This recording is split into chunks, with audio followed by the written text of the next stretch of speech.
Título: El clavo. Autor: Pedro Antonio de Alarcón. Prólogo: Felipe encendió un cigarro y habló de esta manera. Fin del prólogo. Capítulo primero. Título: El número 1. Lo que más ardientemente desea todo el que pone el pie en el estribo de una diligencia para emprender un largo viaje es que los compañeros de departamento que le toquen en suerte sean de amena conversación y tengan sus mismos gustos, sus mismos vicios, pocas impertinencias, buena educación y una franqueza que no raye en familiaridad. Porque, como ya han dicho y demostrado Larra, Koch, Soulier y otros escritores de costumbres, es asunto muy serio esa improvisada e íntima reunión de dos o más personas, que nunca se han visto ni quizá han de volver a verse sobre la tierra, y destinadas, sin embargo, por un capricho del azar, a codearse 2 o 3 días, a almorzar, comer y cenar juntos, a dormir una encima de otra, a manifestarse, en fin, recíprocamente, con ese abandono y confianza que no concedemos ni aun a nuestros mayores amigos, esto es, con los hábitos y flaquezas de casa y de familia. Al abrir la portezuela acuden tumultuosos temores a la imaginación. Una vieja con asma, un fumador de mal tabaco, una fea que no tolere el humo del bueno, una nodriza que se maree de ir en carruaje, angelitos que lloren y demás, un hombre grave que ronque, una venerable matrona que ocupe asiento y medio, un inglés que no hable el español. Supongo que vosotros no habláis el inglés. Tales son, entre otros, los tipos que teméis encontrar. ¿Alguna vez acariciáis la dulce esperanza de hallaros con una hermosa compañera de viaje? Por ejemplo, con una viudita de 20 a 30 años, y aún de 36, con quien sobrellevar a medias las molestias del camino. Pero ¿no bien os ha sonreído esta idea cuando os apresuráis a desecharla melancólicamente, considerando que tal ventura sería demasiada para un simple mortal en este valle de lágrimas y despropósitos? Con tan amargos recelos ponía yo el pie en el estribo de la diligencia de Granada a Málaga, a las 11 menos 5 minutos de una noche de otoño de 1844, noche oscura y tempestuosa, por más señas. Al penetrar en el coche, con el billete número 2 en el bolsillo, mi primer pensamiento fue saludar a aquel incógnito número 1, que me traía inquieto antes de serme conocido. Es de advertir que el tercer asiento de la berlina no estaba tomado, según confesión del mayoral en jefe. «Buenas noches», dije, no bien me senté, enfilando la voz hacia el rincón en que suponía a mi compañero de jaula. Un silencio tan profundo como la oscuridad reinante siguió a mis buenas noches. Diantre, pensé, si será sordo o sorda mi epiceno cofrade. Y alzando más la voz, repetí, buenas noches. Igual silencio siguió a mi segunda salutación. Si será mudo, me dije entonces. A todo esto, la diligencia había echado a andar, digo, a correr, arrastrada por 10 briosos caballos. Mi perplejidad subía de punto. ¿Con quién iba? ¿Con un varón? ¿Con una hembra? ¿Con una vieja? ¿Con una joven? ¿Quién era aquel silencioso número 1, fuera quien fuese? ¿Por qué callaba? ¿Por qué no respondía a mi saludo? ¿Estaría ebrio? ¿Se habría dormido? ¿Se habría muerto? ¿Sería un ladrón? Era cosa de encender luz. Pero yo no fumaba entonces, y no tenía fósforos. ¿Qué hacer? Por aquí iba en mis reflexiones, cuando se me ocurrió apelar al sentido del tacto, pues que tan ineficaces eran el de la vista y el del oído. Con más tiento, pues, que emplea un pobre diablo para robarnos el pañuelo en la Puerta del Sol, extendí la mano derecha hacia aquel ángulo del coche. Mi dorado deseo era tropezar con una falda de seda o de lana, y aun de percal. Avancé, pues. Nada. Avancé más. Extendí todo el brazo. Nada. Avancé de nuevo. Palpé con entera resolución en un lado, en otro, en los 4 rincones, debajo de los asientos, en las correas del techo. Nada, nada. En este momento brilló un relámpago. Ya he dicho que había tempestad, y a su luz sulfúrea vi que iba completamente solo. Solté una carcajada, burlándome de mí mismo, y precisamente en aquel instante se detuvo la diligencia. Estábamos en el primer relevo. Ya me disponía a preguntarle al mayoral por el viajero que faltaba, cuando se abrió la portezuela, y a la luz de un farol que llevaba el zagal me pareció un sueño lo que vi. Vi poner el pie en el estribo de la berlina de mi departamento. A una hermosísima mujer, joven, elegante, pálida, sola, vestida de luto. Era el número 1, era mi antes epiceno compañero de viaje, era la viuda de mis esperanzas, era la realización del sueño que apenas había osado concebir, era el non plus ultra de mis ilusiones de viajero. Era ella. Quiero decir, había de ser ella con el tiempo. Capítulo 2. Título: Escaramuzas. Luego que hube dado la mano a la desconocida, para ayudarla a subir, y que ella tomó asiento a mi lado, murmurando un gracias.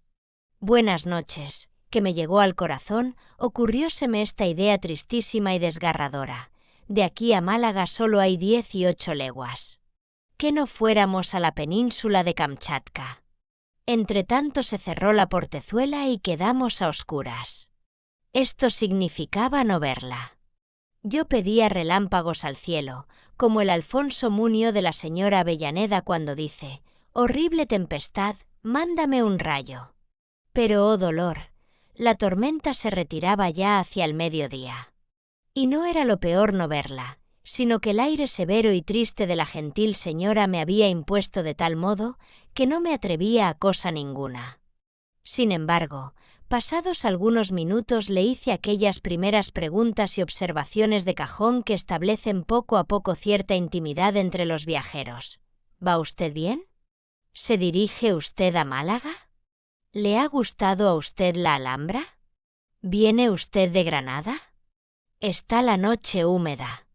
A lo que respondió ella: gracias. Sí. No, señor. Sé.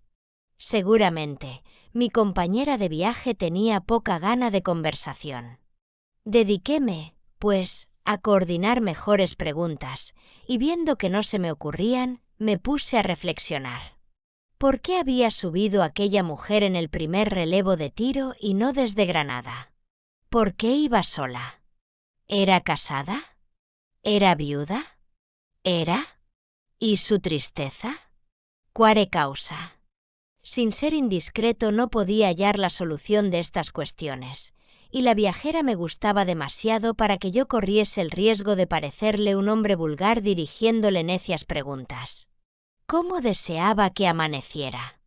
De día se habla con justificada libertad, mientras que la conversación a oscuras tiene algo de tacto, va derecha al bulto, es un abuso de confianza.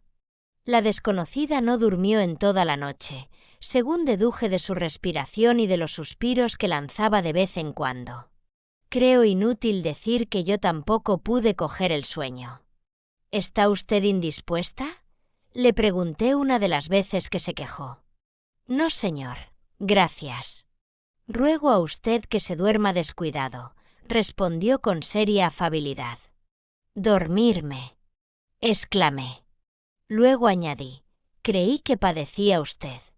No, no padezco, murmuró blandamente, pero con un acento en que llegué a percibir cierta amargura.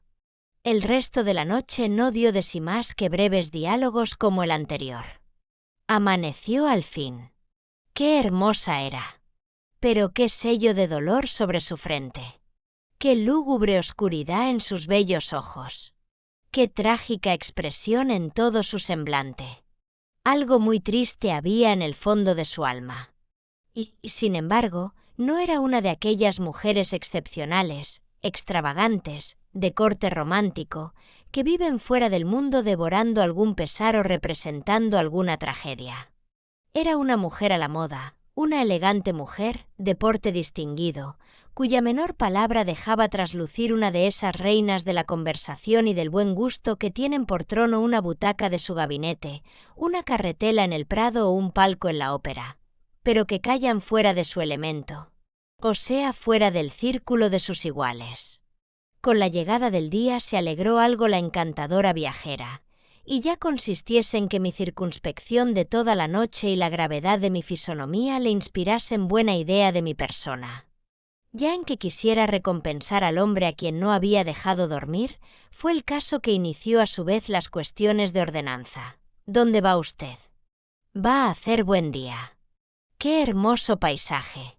A lo que yo contesté más extensamente que ella me había contestado a mí. Almorzamos en Colmenar. Los viajeros del interior y de la rotonda eran personas poco tratables. Mi compañera se redujo a hablar conmigo.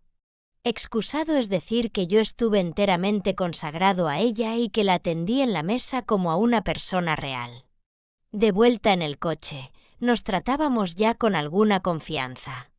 En la mesa habíamos hablado de Madrid, y hablar bien de Madrid a una madrileña que se halla lejos de la corte es la mejor de las recomendaciones. Porque nada es tan seductor como Madrid perdido. Ahora o nunca, Felipe, me dije entonces. Quedan 8 leguas. Abordemos la cuestión amorosa. Capítulo 3. Título: Catástrofe. Desventurado. No bien dije una palabra galante a la beldad, conocí que había puesto el dedo sobre una herida. En el momento perdí todo lo que había ganado en su opinión. Así me lo dijo una mirada indefinible que cortó la voz en mis labios. Gracias, señor, gracias, me dijo luego al ver que cambiaba de conversación. ¿He enojado a usted, señora? Sí, el amor me horroriza. Qué triste es inspirar lo que no se siente. ¿Qué haría yo para no agradar a nadie? Algo es menester que usted haga, si no se complace en el daño ajeno. Repuse muy seriamente. La prueba es que aquí me tiene pesaroso de haberla conocido. Ya que no feliz, por lo menos yo viví ayer en paz, y ya soy desgraciado, puesto que la amo a usted sin esperanza. Le queda a usted una satisfacción, amigo mío, replicó ella sonriendo. ¿Cuál? Que si no acojo su amor, no es por ser suyo, sino porque es amor. Puede usted, pues, estar seguro de que ni hoy, ni mañana, ni nunca obtendrá otro hombre la correspondencia que le niego. Yo no amaré jamás a nadie. ¿Pero por qué, señora? Porque el corazón no quiere, porque no puede, porque no debe luchar más. Porque he amado hasta el delirio y he sido engañada. En fin, porque aborrezco el amor. Magnífico discurso. Yo no estaba enamorado de aquella mujer. Inspirábame curiosidad y deseo, por lo distinguida y por lo bella, pero de esto a una pasión había todavía mucha distancia. Así, pues, al escuchar aquellas dolorosas y terminantes palabras, dejó la contienda mi corazón de hombre y entró en ejercicio mi imaginación de artista. ¿Quiere esto decir que comencé a hablar a la desconocida un lenguaje filosófico y moral del mejor gusto, con el que logré conquistar su confianza, o sea que me dijese algunas otras generalidades melancólicas del género Balzac? Así llegamos a Málaga. Era el instante más oportuno para saber el nombre de aquella singularísima señora. Al despedirme de ella en la administración, la dije cómo me llamaba, la casa donde iba a parar y mis señas en Madrid. Ella me contestó con un tono que nunca olvidaré. Doy a usted 1000 gracias por las amables atenciones que le he merecido durante el viaje, y le suplico que me dispense si le oculto mi nombre, en vez de darle uno fingido, que es con el que aparezco en la hoja. Ah, respondí, luego nunca volveremos a vernos. Nunca. Lo cual no debe pesarle. Dicho esto, la joven sonrió sin alegría, tendiéndome una mano con exquisita gracia, y murmuró: «Pida usted a Dios por mí». Yo estreché su mano, linda y delicada, y terminé con un saludo aquella escena, que empezaba a hacerme mucho daño. En esto llegó un elegante coche al parador. Un lacayo con librea negra avisó a la desconocida. Subió ella al carruaje, saludóme de nuevo y desapareció por la Puerta del Mar. 2 meses después volví a encontrarla. Sepamos dónde. Capítulo 4. Título: Otro viaje. A las 2 de la tarde del 1 de noviembre de aquel mismo año, caminaba yo sobre un mal rocín de alquiler por el arrecife que conduce a X, villa importante y cabeza de partido de la provincia de Córdoba. Mi criado y el equipaje iban en otro rocín mucho peor. Dirigíame a X, con objeto de arrendar unas tierras y permanecer 3 o 4 semanas en casa del juez de primera instancia, íntimo amigo mío, a quien conocí en la Universidad de Granada cuando ambos estudiábamos jurisprudencia y donde simpatizamos. Contrajimos estrecha amistad y fuimos inseparables. Después no nos habíamos visto en 7 años. Según iba aproximándome la población, término de mi viaje, llegaba más distintamente a mis oídos el melancólico clamoreo de muchas campanas que tocaban a muerto. Maldita la gracia que me hizo tan lúgubre coincidencia. Sin embargo, aquel doble no tenía nada de casual, y yo debí contar con él, en atención a ser víspera del Día de Difuntos. Llegué, con todo, muy de mal humor a los brazos de mi amigo, que me aguardaba en las afueras del pueblo. Él advirtió al momento mi preocupación y después de los primeros saludos: «¿Qué tienes?», me dijo, dándome el brazo, en tanto que sus criados y el mío se alejaban con las cabalgaduras. «Hombre, seré franco», le contesté. «Nunca he merecido, ni pienso merecer, que me eleven arcos de triunfo. Nunca he experimentado ese inmenso júbilo que llenará el corazón de un grande hombre en el momento que un pueblo alborozado sale a recibirlo, mientras que las campanas repican a vuelo. Pero, ¿a dónde vas a parar?». A la segunda parte de mi discurso. Y es, que si en este pueblo no he experimentado los honores de la entrada triunfal, acabo de ser objeto de otros muy parecidos, aunque enteramente opuestos. Confiesa, oh juez de palo, que esos clamores funerales que solemnizan mi entrada en X hubieran contristado al hombre más jovial del universo. «Bravo, Felipe», replicó el juez, a quien llamaremos Joaquín Zarco. «Vienes muy a mi gusto. Esa melancolía cuadra perfectamente a mi tristeza». «Tú triste. ¿De cuándo acá?». Joaquín se encogió de hombros, y no sin trabajo retuvo un gemido. Cuando 2 amigos que se quieren de verdad vuelven a verse después de larga separación, parece como que resucitan todas las penas que no han llorado juntos. Yo me hice el desentendido por el momento y hablé a Zarco de cosas indiferentes. En esto penetramos en su elegante casa. «Diantre, amigo mío», no pude menos de exclamar. «Vives muy bien alojado. Qué orden, qué gusto en todo. Necio de mí. Ya caigo. ¿Te habrás casado?». «No me he casado», respondió el juez con la voz un poco turbada. «No me he casado ni me casaré nunca». «Que no te has casado, lo creo, supuesto que no me lo has escrito». Y la cosa valía la pena de ser contada.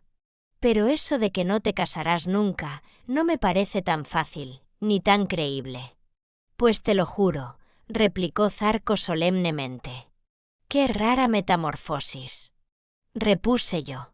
«Tú, tan partidario siempre del séptimo sacramento. Tú, que hace 2 años me escribías aconsejándome que me casara, salir ahora con esa novedad. Amigo mío, a ti te ha sucedido algo, y algo muy penoso». «¿A mí?», dijo Zarco estremeciéndose. «¿A ti?», proseguí yo. «Y vas a contármelo. Tú vives aquí solo, encerrado en la grave circunspección que exige tu destino, sin un amigo a quien referir tus debilidades de mortal. Pues bien, cuéntamelo todo y veamos si puedo servirte de algo». El juez me estrechó las manos, diciendo: «Sí, lo sabrás todo, amigo mío. Soy muy desventurado». Luego se serenó un poco y añadió secamente: «Vístete. Hoy va todo el pueblo a visitar el cementerio, y parecería mal que yo faltase. Vendrás conmigo. La tarde está buena y te conviene andar a pie, para descansar del trote del rocín». El cementerio se halla situado en medio de un hermoso campo, y no te disgustará el paseo. Por el camino te contaré la historia que ha acibarado mi existencia, y verás si tengo o no tengo motivos para renegar de las mujeres. 1 hora después caminábamos Zarco y yo en dirección al cementerio. Mi pobre amigo me habló de esta manera. Capítulo 5. Título: Memorias de un juez de primera instancia. Hace 2 años que, estando de promotor fiscal en X, obtuve licencia para pasar un mes en Sevilla. En la fonda en que me hospedé vivía hacía algunas semanas cierta elegante y hermosísima joven que pasaba por viuda, cuya procedencia, así como el objeto que la retenía en Sevilla, eran un misterio para los demás huéspedes. Su soledad, su lujo, su falta de relaciones y el aire de tristeza que la envolvía daban pie a 1000 conjeturas. Todo lo cual, unido a su incomparable belleza y a la inspiración y gusto con que tocaba el piano y cantaba, no tardó en despertar en mi alma una invencible inclinación hacia aquella mujer. Sus habitaciones estaban exactamente encima de las mías, de modo que la oía cantar y tocar, ir y venir y hasta conocía cuando se acostaba, cuando se levantaba y cuando pasaba la noche en vela, cosa muy frecuente. Aunque en lugar de comer en la mesa redonda se hacía servir en su cuarto, y no iba nunca al teatro, tuve ocasión de saludarla varias veces, ora en la escalera, ora en alguna tienda, ora de balcón a balcón, y al poco tiempo los dos estábamos seguros del placer con que nos veíamos. Tú lo sabes. Yo era grave, aunque no triste, y esta circunspección mía cuadraba perfectamente a la retraída existencia de aquella mujer, pues ni nunca la dirigí la palabra, ni procuré visitarla en su cuarto, ni la perseguí con enojosa curiosidad como otros habitantes de la fonda. Este respeto a su melancolía debió de halagar su orgullo de paciente. Dígolo, porque no tardó en mirarme con cierta deferencia, cual si ya nos hubiésemos revelado el uno al otro. 15 días habían transcurrido de esta manera, cuando la fatalidad, nada más que la fatalidad, me introdujo una noche en el cuarto de la desconocida. Como nuestras habitaciones ocupaban idéntica situación en el edificio, salvo el estar en pisos diferentes, eran sus entradas iguales. Dicha noche, pues, al volver del teatro, subí distraído más escaleras de las que debía, y abrí la puerta de su cuarto, creyendo que era la del mío. La hermosa estaba leyendo, y se sobresaltó al verme. Yo me aturdí de tal modo, que apenas pude disculparme, pero mi misma turbación y la prisa con que intenté irme, la convencieron de que aquella equivocación no era una farsa. Retúvome, pues, con exquisita amabilidad para demostrarme, dijo, que creía en mi buena fe y que no estaba incomodada conmigo, acabando por suplicarme que me equivocara otra vez deliberadamente. Pues no podía tolerar que una persona de mis condiciones de carácter pasase las noches en el balcón oyéndola cantar, como ella me había visto, cuando su pobre habilidad se honraría con que yo le prestase atención más de cerca. A pesar de todo, creí de mi deber no tomar asiento en aquella noche, y salí. Pasaron 3 días, durante los cuales tampoco me atreví a aprovechar el amable ofrecimiento de la bella cantora, aun a riesgo de pasar por descortés a sus ojos. Y era que estaba perdidamente enamorado de ella, era que conocía que en unos amores con aquella mujer no podía haber término medio, sino delirio de dolor o delirio de ventura, era que le temía, en fin, a la atmósfera de tristeza que la rodeaba. Sin embargo, después de aquellos 3 días, subí al segundo. Permanecí allí toda la velada. La joven me dijo llamarse Blanca y ser madrileña y viuda. Tocó el piano, cantó, hízome 1000 preguntas acerca de mi persona, profesión, estado, familia, etc. Y todas sus palabras y observaciones me complacieron y enajenaron. Mi alma fue desde aquella noche esclava de la suya. A la noche siguiente volví, y a la otra noche también, y después todas las noches y todos los días. Nos amábamos y ni una palabra de amor nos habíamos dicho. Pero, hablando del amor, habíale yo encarecido varias veces la importancia que daba a este sentimiento, la vehemencia de mis ideas y pasiones, y todo lo que necesitaba mi corazón para ser feliz. Ella, por su parte, me había manifestado que pensaba del mismo modo. Yo, dijo una noche, me casé sin amor a mi marido. Poco tiempo después, lo odiaba. Hoy ha muerto. Solo Dios sabe cuánto he sufrido. Solo Dios sabe cuánto he sufrido. Yo comprendo el amor de esta suerte. ¿Es la gloria o es el infierno? Y para mí, hasta ahora, siempre ha sido el infierno. Aquella noche no dormí. La pasé analizando las últimas palabras de Blanca. ¡Qué superstición la mía!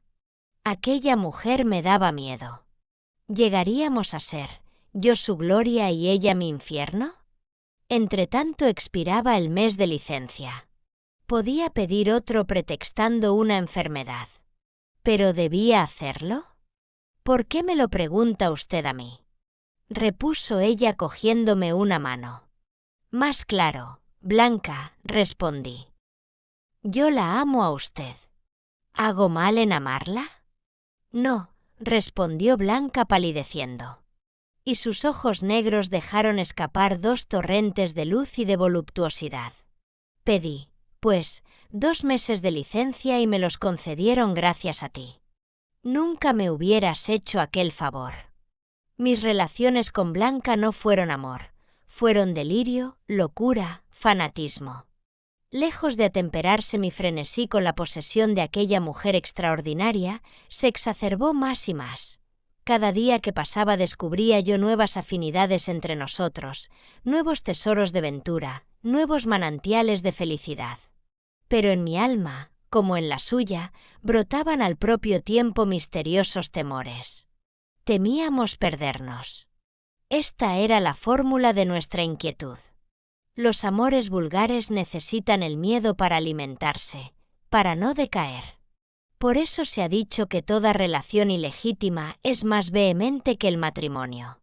Pero un amor como el nuestro hallaba recónditos pesares en su precario porvenir, en su inestabilidad, en su carencia de lazos indisolubles. Blanca me decía, nunca esperé ser amada por un hombre como tú, y después de ti, no veo amor ni dicha posibles para mi corazón. Joaquín, un amor como el tuyo era la necesidad de mi vida, moría ya sin él moriría mañana. Dime que nunca me olvidarás. Casémonos, Blanca, respondía yo. Y Blanca inclinaba la cabeza con angustia. Sí, casémonos. Volvía yo a decir, sin comprender aquella muda desesperación. Cuánto me amas, replicaba ella. Otro hombre en tu lugar rechazaría esa idea si yo se la propusiese. Tú, por el contrario. Yo, Blanca, estoy orgulloso de ti. Quiero ostentarte a los ojos del mundo. Quiero perder toda zozobra acerca del tiempo que vendrá. Quiero saber que eres mía para siempre. Además, tú conoces mi carácter. Sabes que nunca transijo en materias de honra. Pues bien, la sociedad en que vivimos llama crimen a nuestra dicha. ¿Por qué no hemos de redimirnos al pie del altar? Te quiero pura, te quiero noble, te quiero santa. Te amaré entonces más que hoy. Acepta mi mano. No puedo, respondía aquella mujer incomprensible. Y este debate se reprodujo 1000 veces. Un día que yo peroré largo rato contra el adulterio y contra toda inmoralidad, Blanca se conmovió extraordinariamente. Lloró, me dio las gracias, y repitió lo de costumbre. ¿Cuánto me amas? ¡Qué bueno, qué grande, qué noble eres! A todo esto, expiraba la prórroga de mi licencia. Érame necesario volver a mi destino, y así se lo anuncié a Blanca.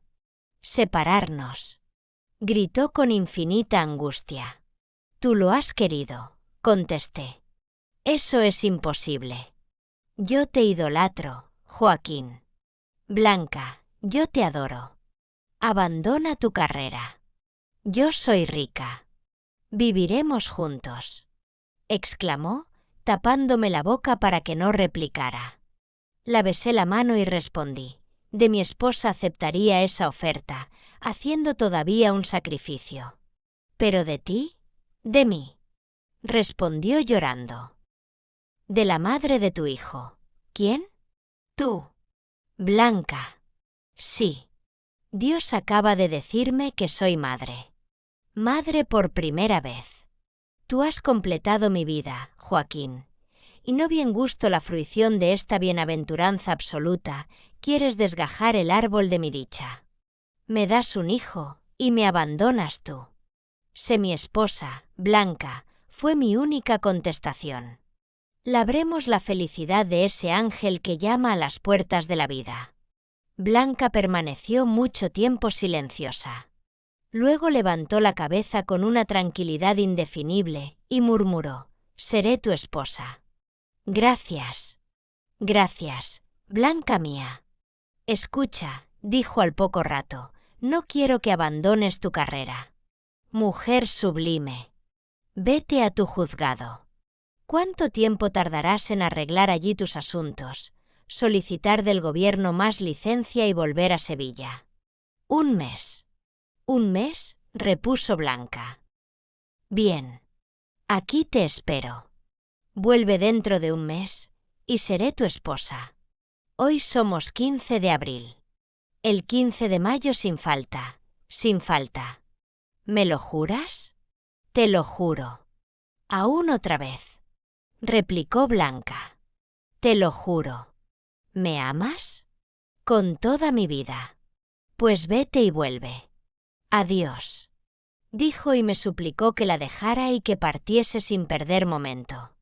Despedíme de ella y partí a X aquel mismo día. Llegué a X. Preparé mi casa para recibir a mi esposa, solicité y obtuve, como sabes, otro mes de licencia y arreglé todos mis asuntos con tal eficacia que al cabo de 15 días me vi en libertad de volver a Sevilla. Debo advertirte que durante aquel medio mes no recibí ni una sola carta de Blanca, a pesar de haberle yo escrito 6. Esta circunstancia me tenía vivamente contrariado. Así fue que, aunque solo había transcurrido la mitad del plazo que mi amada me concediera, salí para Sevilla, a donde llegué el día 30 de abril. Inmediatamente me dirigí a la fonda que había sido nido de nuestros amores. Blanca había desaparecido 2 días después de mi partida, sin dejar razón del punto a que se encaminaba. Imagínate el dolor de mi desengaño. No escribirme que se marchaba. Marcharse sin dejar dicho a dónde se dirigía. Hacerme perder completamente su rastro.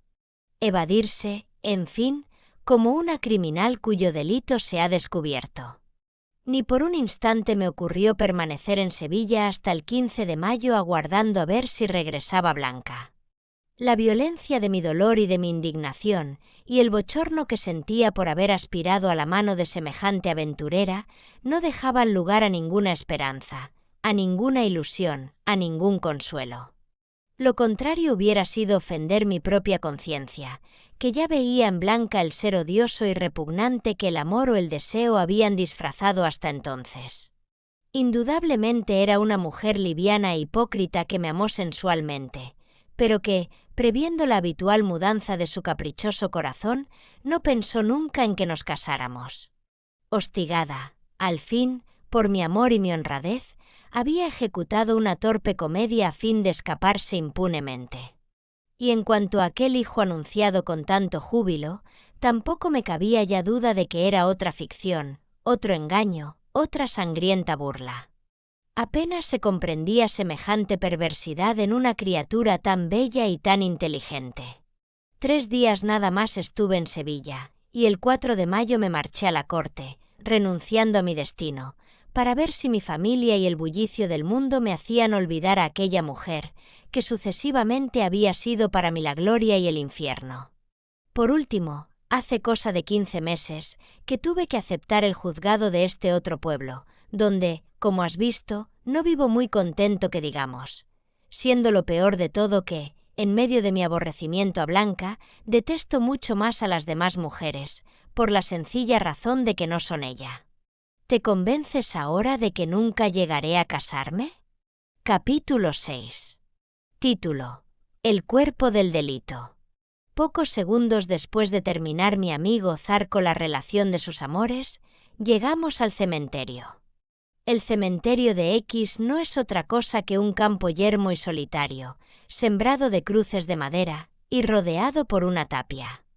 Ni lápidas, ni sepulcros turban la monotonía de aquella mansión. Allí descansan en la fría tierra pobres y ricos, grandes y plebeyos, nivelados por la muerte. En estos pobres cementerios, que tanto abundan en España, y que son acaso los más poéticos y los más propios de sus moradores, sucede con frecuencia que, para sepultar un cuerpo, es menester exhumar otro, o mejor dicho, que cada 2 años se echa una nueva capa de muertos sobre la tierra. Consiste esto en la pequeñez del recinto, y da por resultado que, alrededor de cada nueva zanja, hay 1000 blancos despojos que de tiempo en tiempo son conducidos al osario común. Yo he visto más de una vez estos osarios. Y en verdad que merecen ser vistos. Figuraos, en un rincón del Campo Santo, una especie de pirámide de huesos, una colina de multiforme marfil, un cerro de cráneos, fémures, canillas, húmeros, clavículas rotas, columnas espinales desgranadas, dientes sembrados acá y allá, costillas que fueron armaduras de corazones. Dedos diseminados y todo ello seco, frío, muerto, árido. Figuraos aquel horror. ¿Y qué contactos? Los enemigos, los rivales, los esposos, los padres y sus hijos están allí, no solo juntos, sino revueltos, mezclados por pedazos, como trillada mies, como rota paja. Y qué desapacible ruido, cuando un cráneo choca con otro, o cuando baja rodando desde la cumbre por aquellas huecas astillas de antiguos hombres. Y qué risa tan insultante tienen las calaveras. Pero volvamos a nuestra historia. Andábamos Joaquín y yo dando sacrílegamente con el pie a tantos restos inanimados, ora pensando en el día que otros pies hollarían nuestros despojos, ora atribuyendo a cada hueso una historia, procurando hallar el secreto de la vida en aquellos cráneos, donde acaso moró el genio o bramó la pasión. Y ya vacíos como celda de difunto fraile, o adivinando otras veces, por la configuración, por la dureza y por la dentadura, si tal calavera perteneció a una mujer, a su niño o a un anciano, cuando las miradas del juez quedaron fijas en uno de aquellos globos de marfil. «¿Qué es esto?», exclamó, retrocediendo un poco. «¿Qué es esto, amigo mío? ¿No es un clavo?». Y así hablando, daba vueltas con el bastón a un cráneo, bastante fresco todavía, que conservaba algunos espesos mechones de pelo negro. Miré y quedé tan asombrado como mi amigo. Aquella calavera estaba atravesada por un clavo de hierro. La chata cabeza de este clavo asomaba por la parte superior del hueso coronal, mientras que la punta salía por el que fue cielo de la boca. ¿Qué podía significar aquello? De la extrañeza pasamos a las conjeturas y de las conjeturas al horror. «Reconozco la providencia», exclamó finalmente Zarco. «He aquí un espantoso crimen que iba a quedar impune y que se delata por sí mismo a la justicia. Cumpliré con mi deber, tanto más cuanto que parece que el mismo Dios me lo ordena directamente al poner ante mis ojos la taladrada cabeza de la víctima. Sí. Juro no descansar hasta que el autor de este horrible delito expíe su maldad en el cadalso». Capítulo 7. Título: Primeras diligencias. Mi amigo Zarco era un modelo de jueces. Recto, infatigable, aficionado, tanto como obligado, a la administración de justicia, vio en aquel asunto un campo vastísimo en que emplear toda su inteligencia, todo su celo, todo su fanatismo, perdonad la palabra, por el cumplimiento de la ley. Inmediatamente hizo buscar a un escribano y dio principio al proceso. Después de extendido testimonio de aquel hallazgo, llamó al enterrador. El lúgubre personaje se presentó ante la ley, pálido y tembloroso. A la verdad, entre aquellos 2 hombres cualquiera escena tendría que ser horrible. Recuerdo literalmente su diálogo. El juez: «¿De quién puede ser esta calavera?». El sepulturero: «¿Dónde la ha encontrado vuestra señoría?». El juez. En este mismo sitio. El sepulturero. Pues entonces pertenece a un cadáver que, por estar ya algo pasado, desenterré ayer para sepultar a una vieja que murió anteanoche. El juez. ¿Y por qué exhumó usted ese cadáver y no otro más antiguo? El sepulturero. Ya lo he dicho a vuestra señoría, para poner a la vieja en su lugar. El ayuntamiento no quiere convencerse que es muy chico este cementerio para tanta gente como se muere ahora. Así es que no se deja a los muertos secarse en la tierra, y tengo que trasladarlos medio vivos al osario común. El juez. ¿Y podrá saberse de quién es el cadáver a que corresponde esta cabeza? El sepulturero. No es muy fácil, señor. El juez. Sin embargo, ello ha de ser. Con que piénselo usted despacio. El sepulturero. Encuentro un medio de saberlo. El juez. Dígalo usted. El sepulturero. La caja de aquel muerto se hallaba en regular estado cuando la saqué de la tierra, y me la llevé a mi habitación para aprovechar las tablas de la tapa. ¿Acaso conserve alguna señal, como iniciales, como galones o cualquiera otra de esas cosas que se estilan ahora para adornar los ataúdes? El juez. Veamos esas tablas. En tanto que el sepulturero traía los fragmentos del ataúd, Zarco mandó a un alguacil que envolviese el misterioso cráneo en un pañuelo, a fin de llevárselo a su casa. El enterrador llegó con las tablas. Como esperábamos, encontráronse en una de ellas algunos jirones de galón dorado que, sujetos a la madera con tachuelas de metal, habían formado letras y números. Pero el galón estaba roto, y era imposible restablecer aquellos caracteres. No desmayó, con todo, mi amigo, sino que hizo arrancar completamente el galón, y por las tachuelas, o por las punturas de otras que había habido en la tabla, recompuso las siguientes cifras. AGR 1843, RIP. Zarco radió en entusiasmo al hacer este descubrimiento. «Es bastante. Es demasiado», exclamó gozosamente. «Asido de esta hebra recorreré el laberinto y lo descubriré todo».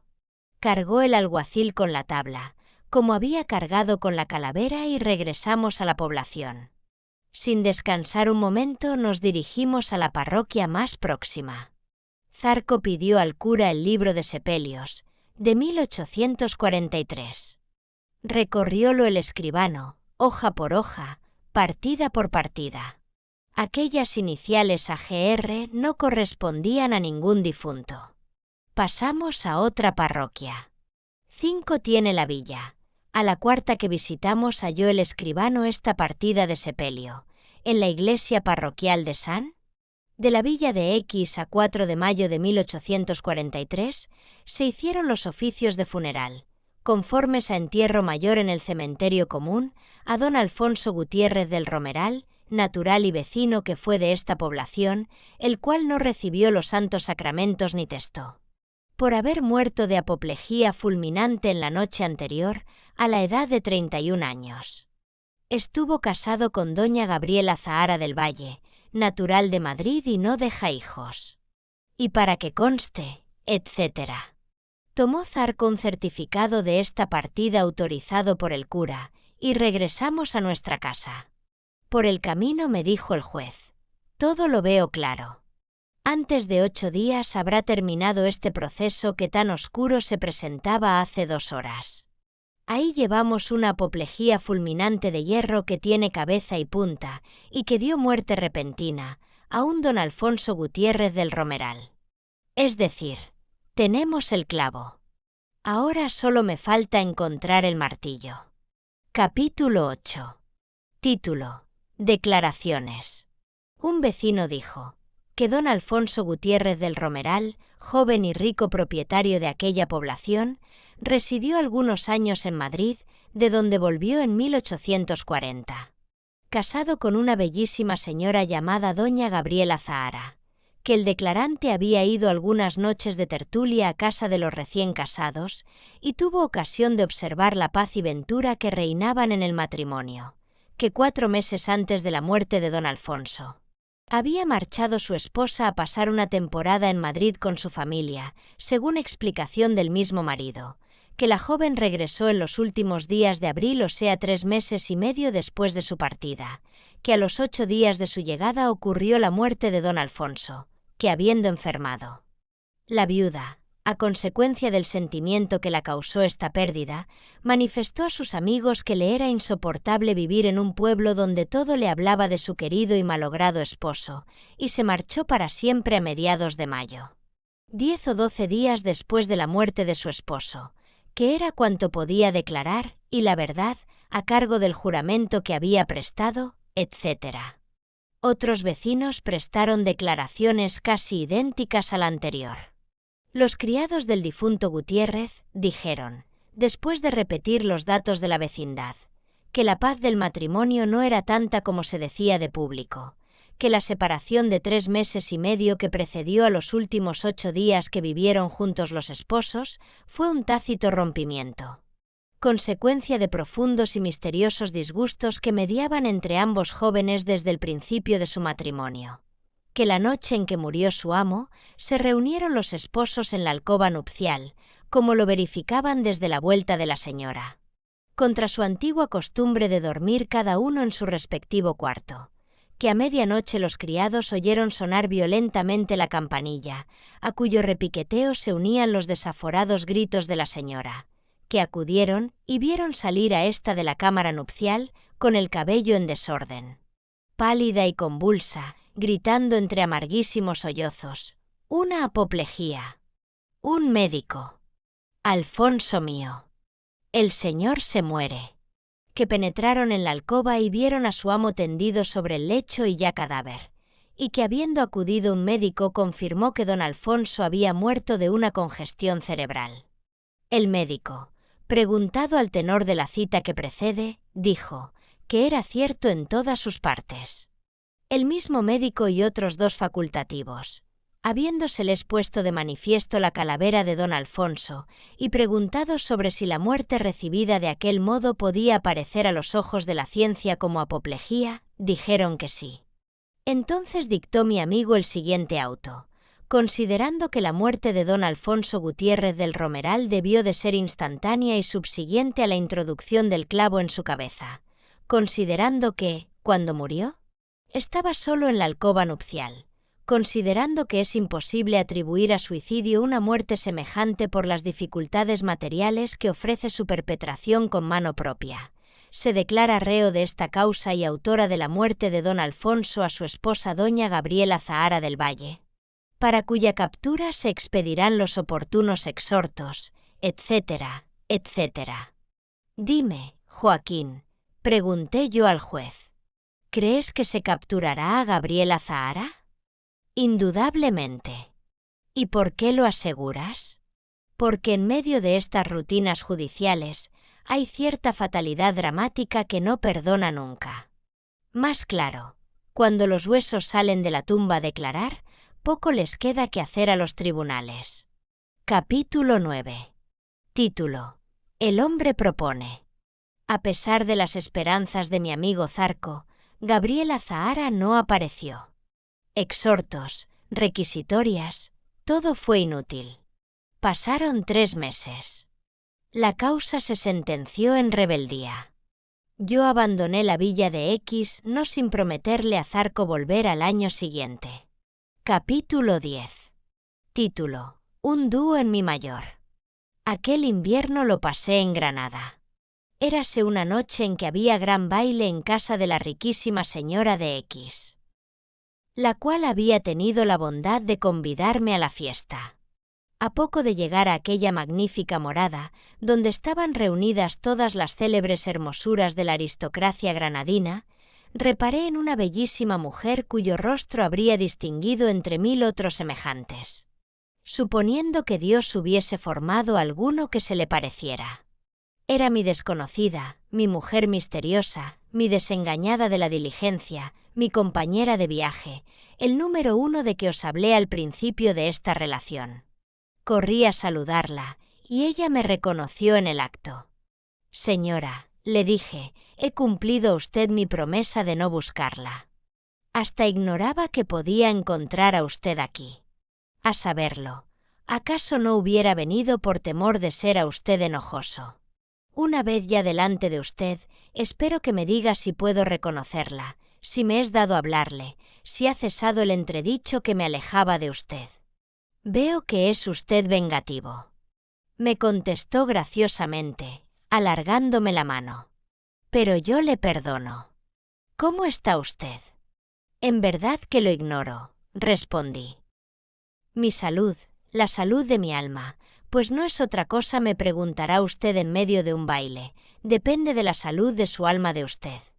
Esto quiere decir que mi dicha no puede ser sino un reflejo de la suya. ¿Ha sanado ese pobre corazón? Aunque la galantería le prescriba a usted desearlo, contestó la dama, y mi aparente jovialidad haga suponerlo, usted sabe, lo mismo que yo, que las heridas del corazón no se curan.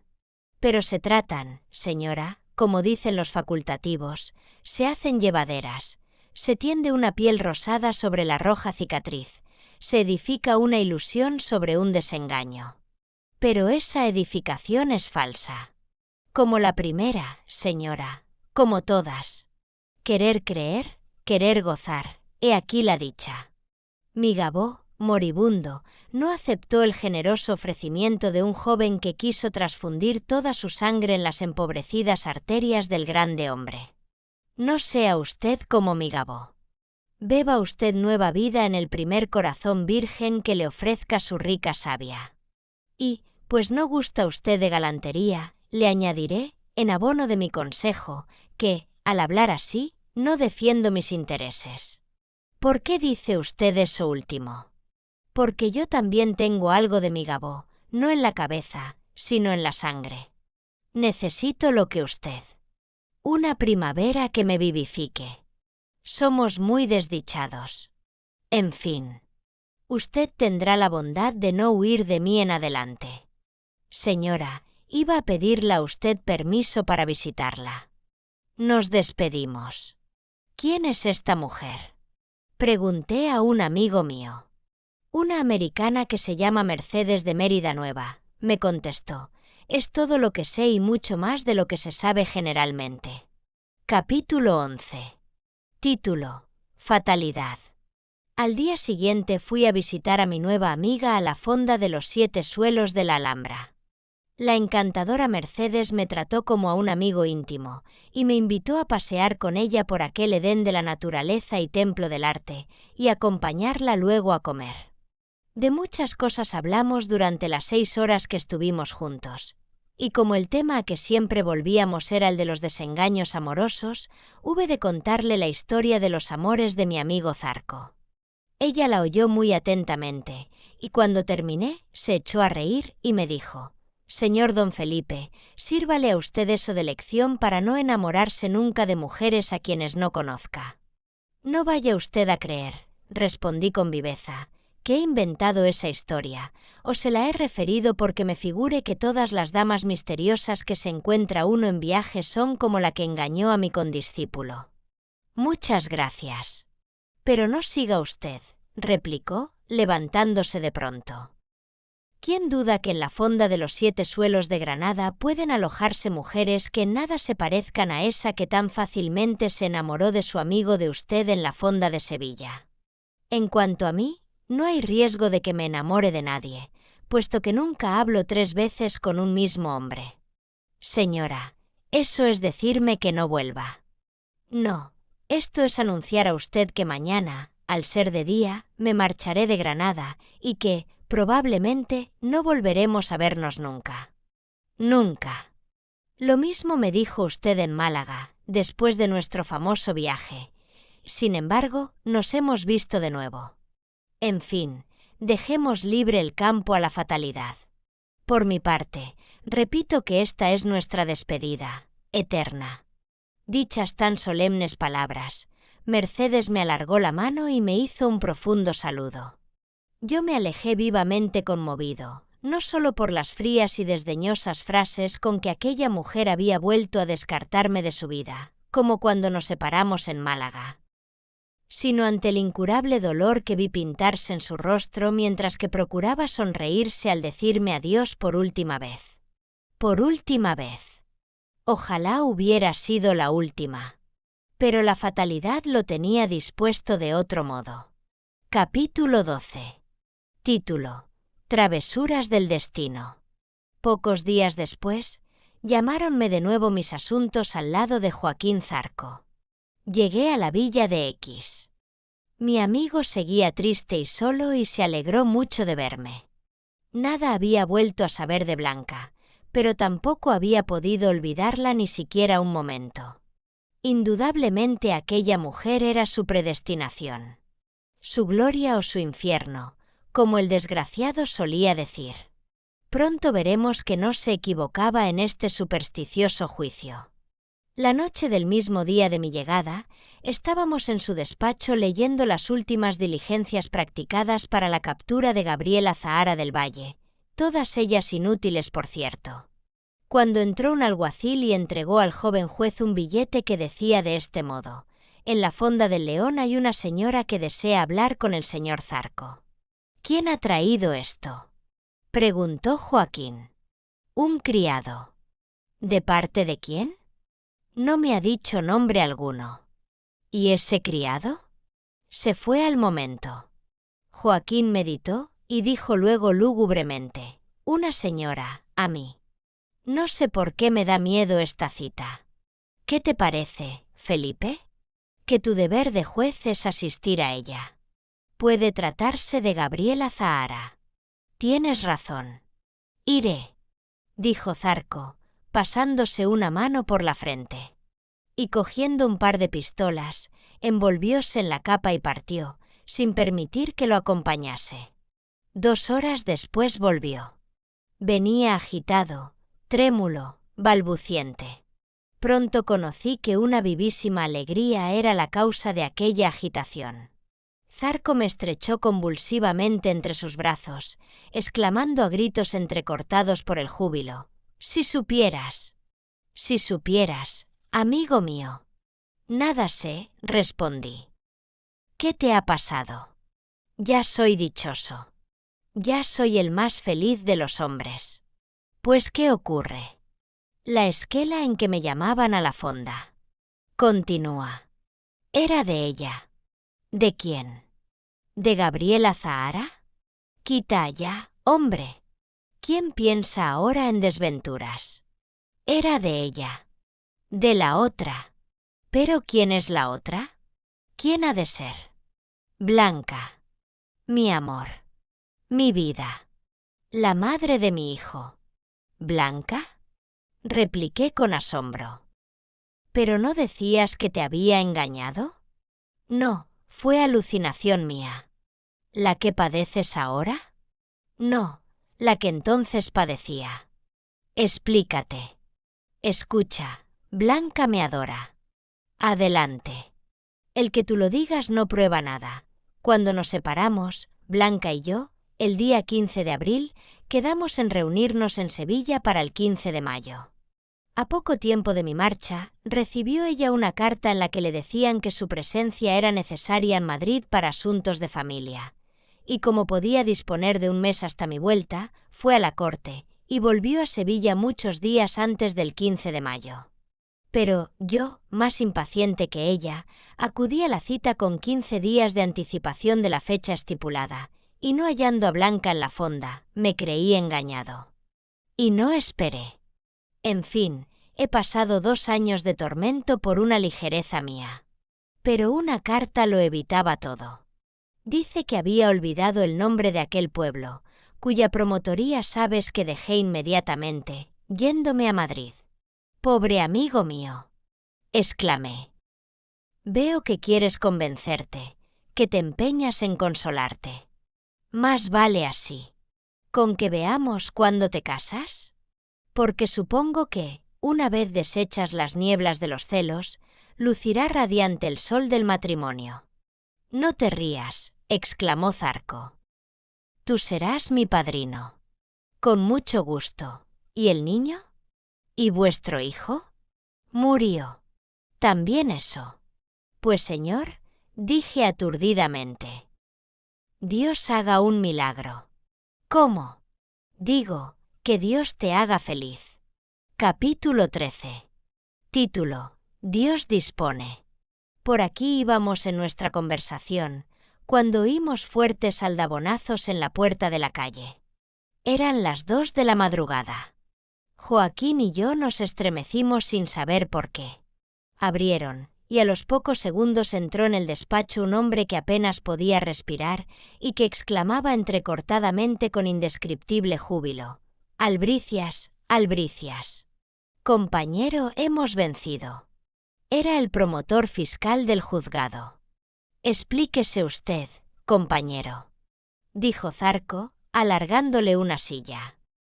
«¿Qué ocurre para que venga usted tan a deshora y tan contento?» «Ocurre. Apenas es importante lo que ocurre. Ocurre que Gabriela Zahara». «¿Cómo? ¿Qué?», interrumpimos a un mismo tiempo Zarco y yo. «Acaba de ser presa». «¿Presa?», gritó el juez lleno de alegría. «Sí, señor, presa», repitió el fiscal. La Guardia Civil le seguía la pista hace un mes. Según acaba de decirme el sereno que suele acompañarme desde el casino hasta mi casa, ya la tenemos a buen recaudo en la cárcel de esta muy noble villa. «Pues vamos allá», replicó el juez. «Esta misma noche le tomaremos declaración. Hágame usted el favor de avisar al escribano de la causa. Usted mismo presenciará las actuaciones, atendida la gravedad del caso. Diga usted que manden a llamar también al sepulturero, a fin de que presente por sí propio la cabeza de don Alfonso Gutiérrez, la cual obra en poder del alguacil. Hace tiempo que tengo escogitado este horrible careo de los dos esposos, en la seguridad de que la parricida no podrá negar su crimen al ver aquel clavo de hierro que, en la boca de la calavera, parece una lengua acusadora. En cuanto a ti, díjome luego Zarco, harás el papel de escribiente, para que puedas presenciar, sin quebranto de la ley, escenas tan interesantes». Nada le contesté. Entregado mi infeliz amigo a su alegría de juez, permítaseme la frase, no había concebido la horrible sospecha que sin duda os agita ya a vosotros. Sospecha que penetró desde luego en mi corazón, taladrándolo con sus uñas de hierro. Gabriela y Blanca, llegadas a aquella villa en una misma noche, podían ser una misma persona. «Dígame usted», pregunté al promotor mientras que Zarco se preparaba para salir, «¿en dónde estaba Gabriela cuando la prendieron los guardias?» «En la Fonda del León», me respondió el fiscal. Mi angustia no tuvo límites. Sin embargo, nada podía hacer, nada podía decir, sin comprometer a Zarco, como tampoco debía envenenar el alma de mi amigo, comunicándole aquella lúgubre conjetura que acaso iban a desmentir los hechos. Además, suponiendo que Gabriela y Blanca fueran una misma persona, ¿de qué le valdría al desgraciado el que yo se lo indicase anticipadamente? ¿Qué podía hacer en tan tremendo conflicto? ¿Huir? Yo debía evitarlo, pues era declararse reo. ¿Delegar, fingiendo una indisposición repentina? Equivaldría a desamparar a Blanca, en cuya defensa tanto podía hacer, si su causa le parecía defendible. Mi obligación, por tanto, era guardar silencio y dejar paso a la justicia de Dios. Tal discurrí, por lo menos en aquel súbito lance, cuando no había tiempo ni espacio para soluciones inmediatas. La catástrofe se venía encima con trágica premura. El fiscal había dado ya las órdenes de Zarco los alguaciles, y uno de estos había ido a la cárcel a fin de que dispusiesen la sala de audiencia para recibir al juzgado. El comandante de la Guardia Civil entraba en aquel momento a dar parte en persona, como muy satisfecho que estaba del caso, de la prisión de Gabriela Zahara, y algunos trasnochadores, socios del casino y amigos del juez, noticiosos de la ocurrencia, iban acudiendo también allí, como a olfatear y presentir las emociones del terrible día en que dama tan principal y tan bella subiese al cadalso. En fin, no había más remedio que ir hasta el borde del abismo, pidiendo a Dios que Gabriela no fuese Blanca. Disimulé, pues, mi inquietud y callé mis recelos, y a eso de las 4 de la mañana seguí al juez, al promotor, al escribano, al comandante de la guardia y a un pelotón de curiosos y de alguaciles que se trasladaron a la cárcel regocijadamente. Capítulo 14. Título: El tribunal. Allí aguardaba ya el sepulturero. La sala de la audiencia estaba profusamente iluminada. Sobre la mesa veíase una caja de madera pintada de negro, que contenía la calavera de don Alfonso Gutiérrez del Romeral. El juez ocupó su sillón, el promotor se sentó a su derecha, y el comandante de la guardia, por respetos superiores a las prácticas forenses, fue invitado a presenciar también la indagatoria, visto el interés que, como a todos, le inspiraba aquel ruidoso proceso. El escribano y yo nos sentamos juntos a la izquierda del juez, y el alcalde y los alguaciles se agruparon a la puerta, no sin que se columbrasen detrás de ellos algunos curiosos a quienes su alta categoría pecuniaria había franqueado, para tal solemnidad, la entrada en el temido establecimiento, y que habrían de contentarse con ver a la acusada, por no consentir otra cosa el secreto del sumario. Constituida en esta forma la audiencia, el juez tocó la campanilla y dijo al alcaide que entre doña Gabriela Zahara. Yo me sentía morir y, en vez de mirar a la puerta, miraba a Zarco, para leer en su rostro la solución del pavoroso problema que me agitaba. Pronto vi a mi amigo ponerse lívido, llevarse la mano a la garganta, como para ahogar un rugido de dolor y volverse hacia mí en demanda de socorro. «Calla», le dije, llevándome el índice a los labios. Y luego añadí, con la mayor naturalidad, como respondiendo a alguna observación suya: «Lo sabía». El desventurado quiso levantarse. «Señor juez», le dije entonces con tal voz y con tal cara, que comprendió toda la enormidad de sus deberes y de los peligros que corría. Contrájose, pues, horriblemente, como quien trata de soportar un peso extraordinario, y dominándose al fin por medio de aquel esfuerzo, su cara ostentó la inmovilidad de una piedra. A no ser por la calentura de sus ojos, hubiérase dicho que aquel hombre estaba muerto. Y muerto estaba el hombre. Ya no vivía en él más que el magistrado. Cuando me hube convencido de ello, miré, como todos, a la acusada. Figuraos ahora mi sorpresa y mi espanto, casi iguales a los del infortunado juez. Gabriela Zahara no era solamente la blanca de mi amigo, su querida de Sevilla, la mujer con quien acababa de reconciliarse en la Fonda del León, sino también mi desconocida de Málaga, mi amiga de Granada, la hermosísima americana Mercedes de Mérida Nueva. Todas aquellas fantásticas mujeres se resumían en una sola, en una indudable, en una real y positiva, en una sobre quien pesaba la acusación de haber matado a su marido, en una que estaba condenada a muerte en rebeldía. Ahora bien, ¿esta acusada, esta sentenciada sería inocente? ¿Lograría sincerarse? ¿Se vería absuelta? Tal era mi única y suprema esperanza. Tal debía ser también la de mi pobre amigo. Capítulo 15. Título: El juicio. El juez es una ley que habla, y la ley un juez mudo. La ley debe ser como la muerte, que no perdona a nadie. Montesquieu. Gabriela, llamémosla al fin por su verdadero nombre, estaba sumamente pálida, pero también muy tranquila. Aquella calma era señal de su inocencia, o comprobaba la insensibilidad propia de los grandes criminales. ¿Confiaba la viuda de don Alfonso en la fuerza de su derecho o en la debilidad de su juez? Pronto salí de dudas. La acusada no había mirado hasta entonces más que a Zarco, no sé si para infundirle valor y enseñarle a disimular, si para amenazarle con peligrosas revelaciones, o si para darle mudo testimonio de que su blanca no podía haber cometido un asesinato. Pero, observando sin duda la tremenda impasibilidad del juez, debió de sentir miedo, y miró a los demás concurrentes, cual si buscasen otras simpatías auxilio moral para su buena o su mala causa. Entonces me vio a mí, y una llamarada de rubor, que me pareció de buen agüero, tiñó de escarlata su semblante. Pero muy luego se repuso, y tornó a su palidez y tranquilidad. Zarco salió al fin del estupor en que estaba sumido, y con voz dura y áspera como la vara de la justicia, preguntó a su antigua amada y prometida esposa: «¿Cómo se llama usted?» «Gabriela Zahara del Valle de Gutiérrez del Romeral», contestó la acusada con dulce y reposado acento. Zarco tembló ligeramente. Acababa de oír que su Blanca no había existido nunca, y esto se lo decía a ella misma. Ella, con quien 3 horas antes había concertado de nuevo el antiguo proyecto de matrimonio.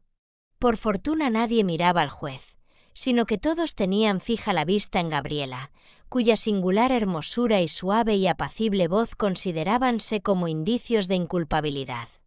Hasta el sencillo traje negro que llevaba parecía declarar en su defensa.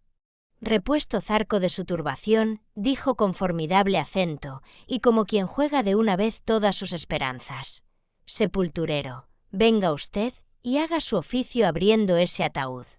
Y le señalaba la caja negra en que estaba encerrado el cráneo de don Alfonso. «Usted, señora», continuó, mirando a la acusada con ojos de fuego, «acérquese y diga si reconoce esa cabeza». El sepulturero destapó la caja y se la presentó abierta a la enlutada viuda. Esta, que había dado 2 pasos adelante, fijó los ojos en el interior del llamado ataúd y lo primero que vio fue la cabeza del clavo, destacándose sobre el marfil de la calavera. Un grito desgarrador, agudo, mudo, mortal, como los que arranca un miedo repentino, o como los que preceden a la locura, salió de las entrañas de Gabriela, la cual retrocedió espantada, mesándose los cabellos y tartamudeando a media voz: «Alfonso, Alfonso». Y luego se quedó como estúpida. «Ella es», murmuramos todos, volviéndonos hacia Joaquín. «¿Reconoce usted, pues, el clavo que dio muerte a su marido?», añadió el juez, levantándose con terrible ademán, como si él mismo saliese de la sepultura. «Sí, señor», respondió Gabriela maquinalmente, con entonación y gesto propios de la imbecilidad. «Es decir, ¿qué declara usted haberlo asesinado?», preguntó el juez con tal angustia, que la acusada volvió en sí, estremeciéndose violentamente.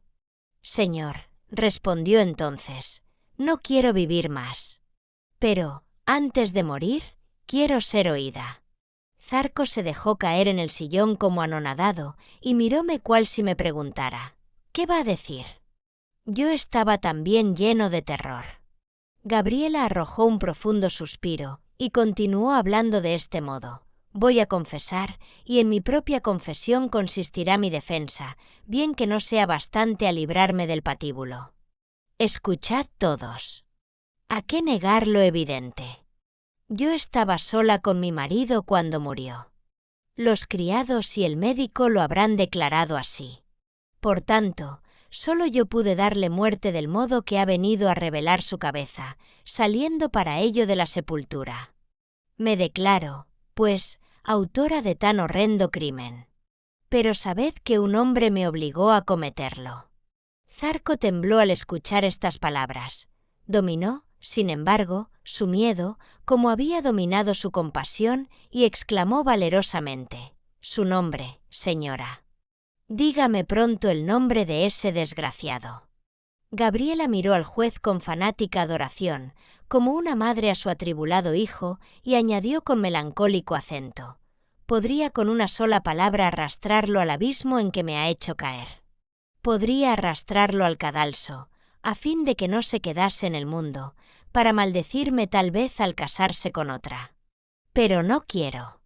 Callaré su nombre, porque me ha amado y le amo. Y le amo, aunque sé que no hará nada para impedir mi muerte». El juez extendió la mano derecha, cual si fuera a adelantarse. Ella le reprendió con una mirada cariñosa, como diciéndole: «Ve que te pierdes». Zarco bajó la cabeza. Gabriela continuó: «Casada a la fuerza con un hombre a quien aborrecía, con un hombre que se me hizo aún más aborrecible después de ser mi esposo, por su mal corazón y por su vergonzoso estado, pasé 3 años de martirio, sin amor, sin felicidad, pero resignada. Un día que daba vueltas por el purgatorio de mi existencia, buscando, a fuer de inocente, una salida, vi pasar a través de los hierros que me encarcelaban, a uno de esos ángeles que libertan a las almas ya merecedoras del cielo. Asíme a su túnica, diciéndole: «Dame la felicidad». Y el ángel me respondió: «Tú no puedes ser ya dichosa». ¿Por qué? Porque no lo eres. Es decir, que el infame que hasta entonces me había martirizado, me impedía volar con aquel ángel al cielo del amor y de la ventura. ¿Concebís absurdo mayor que el de este razonamiento de mi destino? Lo diré más claramente. Había encontrado un hombre digno de mí y de quien yo era digna. Nos amábamos, nos adorábamos. Pero él, que ignoraba la existencia de mi mal llamado esposo, él, que desde luego pensó en casarse conmigo, él, que no transigía con nada que fuese ilegal o impuro, me amenazaba con abandonarme si no nos casábamos. Érase un hombre excepcional, un dechado de honradez, un carácter severo y nobilísimo, cuya única falta en la vida consistía en haberme querido demasiado. Verdad es que íbamos a tener un hijo ilegítimo, pero también es cierto que ni por un solo instante había dejado de exigirme el cómplice de mi deshonra que nos uniéramos ante Dios. Tengo la seguridad de que si yo le hubiese dicho: «Te he engañado, no soy viuda, mi esposo vive», se habría alejado de mí, odiándome y maldiciéndome. Inventé 1000 excusas, 1000 sofismas, y a todo me respondía: «Sé mi esposa». Yo no podía serlo, creyó que no quería y comenzó a odiarme. ¿Qué hacer? Resistí, lloré, supliqué. Pero él, aun después de saber que teníamos un hijo, me repitió que no volvería a verme hasta que le otorgase mi mano. Ahora bien, mi mano estaba vinculada a la vida de un hombre ruin, y entre matarlo a él o causar la desventura de mi hijo, la del hombre que adoraba y la mía propia, opté por arrancar su inútil y miserable vida al que era nuestro verdugo. Maté, pues, a mi marido, creyendo ejecutar un acto de justicia en el criminal que me había engañado infamemente al casarse conmigo, y castigo de Dios, me abandonó mi amante. Después hemos vuelto a encontrarnos. ¿Para qué, Dios mío? Que yo muera pronto. Sí, que yo muera pronto. Gabriela calló un momento, ahogada por el llanto. Zarco había dejado caer la cabeza sobre las manos, cual si meditase, pero yo veía que temblaba como un epiléptico. «Señor juez», repitió Gabriela con renovada energía, «que yo muera pronto». Zarco hizo una seña para que se llevasen a la acusada. Gabriela se alejó con paso firme, no sin dirigirme antes una mirada espantosa, en que había más orgullo que arrepentimiento. Capítulo 16. Título: La sentencia. Excuso referir la formidable lucha que se entabló en el corazón de Zarco, y que duró hasta el día en que volvió a fallar la causa. No tendría palabras con que haceros comprender aquellos horribles combates. Solo diré que el magistrado venció al hombre, y que Joaquín Zarco volvió a condenar a muerte a Gabriela Zahara. Al día siguiente fue remitido el proceso en consulta a la Audiencia de Sevilla, y al propio tiempo Zarco se despidió de mí, diciéndome estas palabras: «Aguárdame acá hasta que yo vuelva. Cuida de la infeliz, pero no la visites, pues tu presencia la humillaría en vez de consolarla. No me preguntes a dónde voy, ni temas que cometa el feo delito de suicidarme. Adiós, y perdóname las aflicciones que te he causado». 20 días después la Audiencia del Territorio confirmó la sentencia de muerte. Gabriela Zahara fue puesta en capilla. Capítulo 17.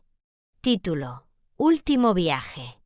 Llegó la mañana de la ejecución, sin que Zarco hubiese regresado ni se tuvieran noticias de él.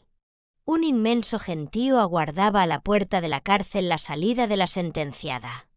Yo estaba entre la multitud, pues si bien había acatado la voluntad de mi amigo, no visitando a Gabriela en su prisión, creía de mi deber representar a Zarco en aquel supremo trance, acompañando a su antigua amada hasta el pie del cadalso. Al verla aparecer, costóme trabajo reconocerla. Había enflaquecido horriblemente, y apenas tenía fuerzas para llevar a sus labios el crucifijo que besaba a cada momento. «Aquí estoy, señora. ¿Puedo servir a usted de algo?», le pregunté cuando pasó cerca de mí. Clavó en mi faz sus marchitos ojos, y cuando me hubo reconocido, exclamó: «Gracias, gracias. ¡Qué consuelo tan grande me proporciona usted en mi última hora!». «Padre», añadió, volviéndose a su confesor, «¿puedo hablar al paso algunas palabras con este generoso amigo?». «Sí, hija mía», le respondió el sacerdote, «pero no deje usted de pensar en Dios». Gabriela me preguntó entonces: «¿Y él?». «Está ausente. Hágalo Dios muy feliz.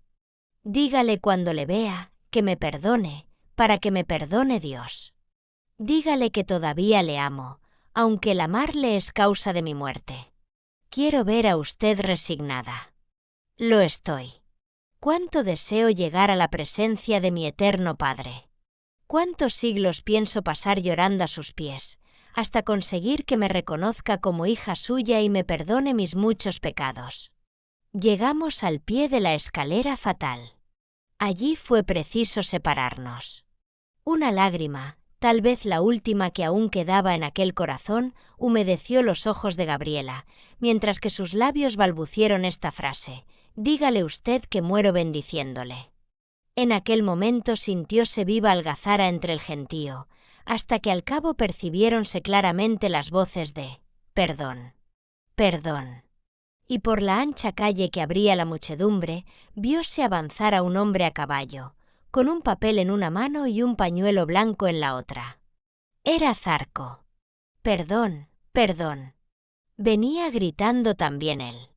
Echó al fin pie a tierra, y, acompañado del jefe del cuadro, adelantóse hacia el patíbulo.